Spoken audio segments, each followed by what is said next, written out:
வணக்கம் மாணவ செல்வங்களே. தமிழ்நாடு முதலமைச்சர் டேலண்ட் சர்ச் எக்ஸாமினேஷன்ல அந்த மாடல்ல ஏற்கனவே நாம ஒரு 8 கொஸ்டின் பார்த்துருக்கோம். இப்போ 9வது கேள்வி, ட்ரையாங்கிள் ஏபிசியில் angle ABC equal to angle ADB எனில் ஏபி ஈஸ்டு பிசி என்ற விகிதம் பின்வருவனவற்றுள் எதற்கு சமம் அப்படின்னு கேட்டிருக்காங்க இல்லையா? ஸோ ட்ரையாங்கிள் ஏபிசியில் angle ABC equal to angle ஏடிபின்னு கொடுத்துட்டாங்க. Then the ratio of AB is to BC is equal to அப்படின்னு கேட்டிருக்காங்க. இதில் உங்களுக்கு சிமிலாரிட்டிக்கான கான்செப்ட் தெரிஞ்சது அப்படின்னா இதுக்கு நம்ம ரொம்ப ஈஸியாக ஆன்சர் சொல்லிடலாம். இப்போ இதில் பாருங்க, ஒன்றும் இல்லை, அவங்க என்ன சொல்லியிருக்காங்க, ஆங்கிளாக கொடுக்கும்போது ஏபிசியும் ஆங்கிள் ஏடிபியும் ஈக்குவல்னு கொடுத்துருக்காங்க. கரெக்டா? பாருங்க, ஏபிசி இது, ஏடிபி இது, இது ரெண்டும் சேம்னு சொல்லியிருக்காங்க. இப்போ இந்த பெரிய முக்கோணத்தை பார்த்தாலும் இதில் நமக்கு எந்த சைடு வருது? ஏபி வருது. இந்த சின்ன முக்கோணத்தை எடுத்துக்கிறீங்க அப்படின்னாலும் ஏபிடி அப்படிங்கிறதுலையும் நமக்கு என்ன வருது? ஏபி வருது. அப்போ அவங்க சொன்னதுபடி ஒரு ஆங்கிள் ஈக்குவலா இருக்கு, பிடிங்கிறது.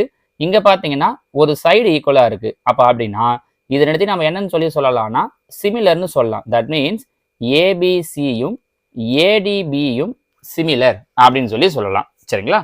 அப்ப உங்களுக்கு இந்த கான்செப்ட் புரியணும். அவங்க சொல்லியிருக்கிற அதே ஆங்கிள் படி ரெண்டு சிமிலர்னு எடுத்துக்கிறோம். இது புரிஞ்சிச்சுன்னா இப்போ நம்ம கேள்விக்கு ஈஸியாக ஆன்சர் பண்ணிடலாம். சிமிலராக இருக்குன்னா ஏற்கனவே இதுக்கு முன்னாடி 8வது கேள்வி நம்ம என்ன சொன்னோம்னா, இந்த மாதிரி சிமிலராக இருக்கும்போது ஆங்கிள்ஸ் ஈக்குவலாக இருக்கும் அப்படின்னு பார்த்தோம் இல்லையா? அதே மாதிரி சைட்ஸை வச்சு வரும்போது பாருங்க, இந்த 1 2 இந்த 1 2 ஏபி பை ஏடி இதுவும் அடுத்ததா 1 2 ஆச்சா 2 3 பை 2 3 இங்கே செகண்ட் தேர்ட் என்ன இருக்கு? பிசி டிவைடட் பை இங்க செகண்ட் தேர்ட் என்ன இருக்கு?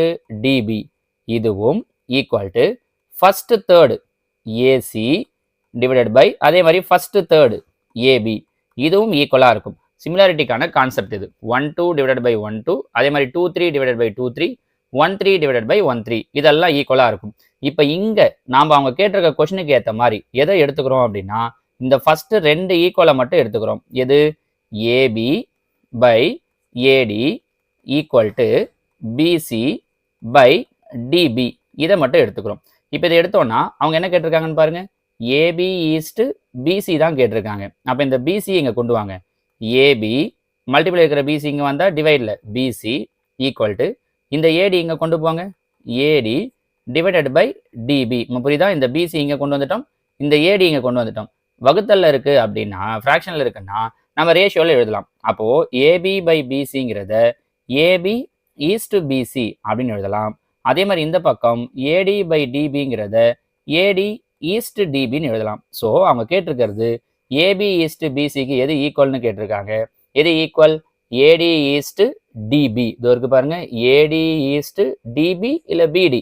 ஏன்னா டிபின்னு சொன்னாலும் பிடின்னு சொன்னாலும் ஒன்று தான். என்ன அர்த்தம்? டியிலிருந்து பிக்கு இருக்கிற டிஸ்டன்ஸ், பியிலிருந்து டிக்கு இருக்கிற டிஸ்டன்ஸ். ஸோ இது டியிலிருந்து பிக்கு 5 சென்டிமீட்டர்னா பியிலிருந்து டிக்கு என்னவா தான் இருக்கும்? 5 சென்டிமீட்டர் தான் இருக்கும். ஸோ ரெண்டு ஈக்குவல் தான். ஸோ ஆன்சர் ஏடி ஈஸ்ட் பிடி. அப்போ இந்த மூணாவது எழுதணுமே, இது எதுக்கு சார் அப்படின்னா சிலர் அவங்க என்ன பண்ணலாம்னா 1 2 3 வச்சு கூட கொஸ்டின் கேட்கலாம். இப்போ இது ரெண்டுத்தையும் வச்சு ஏபி பை சும்மா ஒரு பேஜுக்கு சொல்கிறேன், AB by AD equal to third என்ன இருக்கு? ஏசி பை ஏபின்னு இருக்குன்னா இதை அவங்க மாற்றி கேட்கலாம். ஏசி இங்கே கொண்டு வந்து ஏடி இங்கே கொண்டு போகலாம். அப்போ ஏபி ஈஸ்ட் ஏசிங்கிறது எதுக்கு ஈக்குவல் அப்படின்னு கேட்குறாங்கன்னா நம்ம இப்போ ஏடி ஈஸ்ட் ஏபின்னு சொல்லலாம் பாருங்க. ஸோ அந்த மாதிரி கேட்கறதுக்கு வாய்ப்பு இருக்குன்றதுக்காக தான் சிமிலர்னா எப்படி எழுதலான்றதை நான் மொத்தமாக அவங்களுக்கு சொல்லிட்டேன். இதை யூஸ் பண்ணி அவங்க என்ன கொஸ்டின் கேட்குறாங்களோ அதுக்கேற்ற மாதிரி நம்ம ஆன்சர் சொல்லிக்கலாம். நம்ம புரிஞ்சுக்க முடியுதுங்கம்மா? இது ரொம்ப ஈஸியான ஒரு கான்செப்ட் தான். உங்களை நிறைய பேர் என்ன பண்ணுவோம் அப்படின்னா ஜாமெண்ட்ரி அப்படின்னாலே ரொம்ப கஷ்டமான டாபிக் அப்படின்னு நினச்சிட்டு இருப்போம். கிடையவே கிடையாது, ரொம்ப ஈஸியானது தான். இதில் என்னன்னா இப்போ இந்த சிமிலாரிட்டி மாதிரியான ஒரு சில பேசிக் கான்செப்ட்ஸ் இருந்துச்சுன்னா நீங்கள் ஈஸியாக முடிச்சிடலாம் பாருங்க. சரிங்களா? ஸோ இதே மாடலில் இப்போ நான் சொன்னதை வச்சு உங்களுக்கு ஒரு கொஸ்டின் கேட்டிருக்கேன் பாருங்க. என்னன்னா அதே தான், வேற எதுவும் மாற்றலை. இங்கே மட்டும் என்ன பண்ணியிருக்கேன் அப்படின்னா BC is to AC, BC is to AC அப்படிங்கிறது எதுக்கு ஈக்குவல் அப்படின்னு கேட்டிருக்கேன். இந்த இடத்துல நான் உங்களுக்கு என்ன சொல்லி தந்தேனோ இந்த லைன், இந்த 3 லைன் இதை எடுத்துக்கிட்டு ட்ரை பண்ணீங்க அப்படின்னாலே இங்கே நம்ம கேட்டிருக்கிறதுக்கான ரேஷியோ என்னன்றது உங்களால் கண்டுபிடிச்சிட முடியும். ட்ரை பண்ணுங்க, பார்க்கலாம் ஆன்சர் என்ன கரெக்ட் வருது அப்படிங்கிறத. கரெக்டான ஆன்சரை நீங்கள் எனக்கு கீழே கமெண்ட்ல சொல்லுங்க. ஓகேவா? தேங்க்யூ.